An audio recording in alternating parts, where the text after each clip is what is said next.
आपने सोचा कि एक हाथी जो है वो ट्रेन के प्लेटफॉर्म पर आ सकता है? जी हाँ, कैसे एक इंसान की जिद आखिर पूरे रेलवे नेटवर्क को ठप कर सकती है। और फिर वो ये जिद भी थी कि हाथी प्लेटफॉर्म पर आएगा। आखिर क्या था वो पूरा किस्सा, चलिए आपको बताते हैं। दरअसल साल था 1903। दिल्ली में चल रहा था ब्रिटिश साम्राज्य का सबसे भव्य आयोजन, दिल्ली दरबार। अब भारत के हर कोने से राजा महाराजा अपनी रियासतों का जलवा दिखाने वहां पहुंचे थे।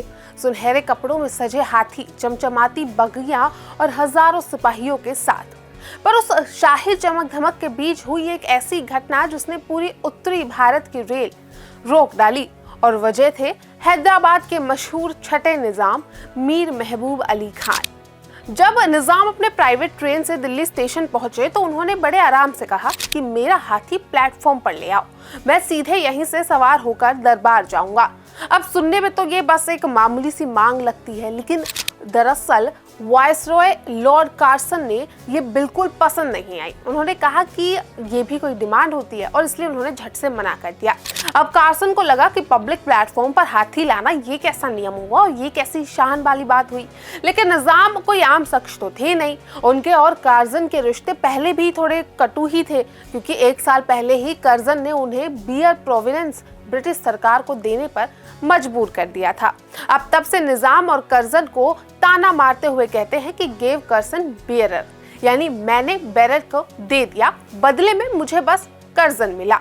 दरअसल कर्जन के इनकार के बाद अब हुआ क्या कि निजाम ने किया ये कि वो अपने सैलून से बाहर नहीं निकले, यानी कि अपनी ट्रेन से बाहर नहीं निकले। स्टेशन के पूरा स्टाफ हैरान हो गया। सब इंतजार करते रहे कि निजाम उतरेंगे, लेकिन वो बस अंदर बैठकर खाना खाते रहे, पत्ते खेलते रहे और मुस्कुराते रहे।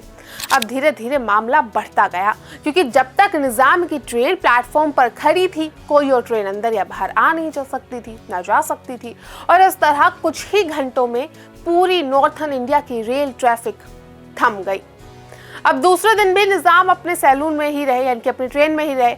वो वायसरॉय के पास दिन ब दिन बढ़ता दबाव, अफसर, यात्री सब परेशान। आखिरकार हार माननी ही पड़ी। कर्जन ने अपनी औपचारिक शक्ति छोड़ दी और कहा कि let the elephant come to the platform. बस फिर क्या था, निजाम बड़े ठाठ से अपनी कोच से उतरे, बिना कोई भाव बदले हाथी पर सवार हुए और ऐसे निकल पड़े जैसे कभी कुछ हुआ ही नहीं था।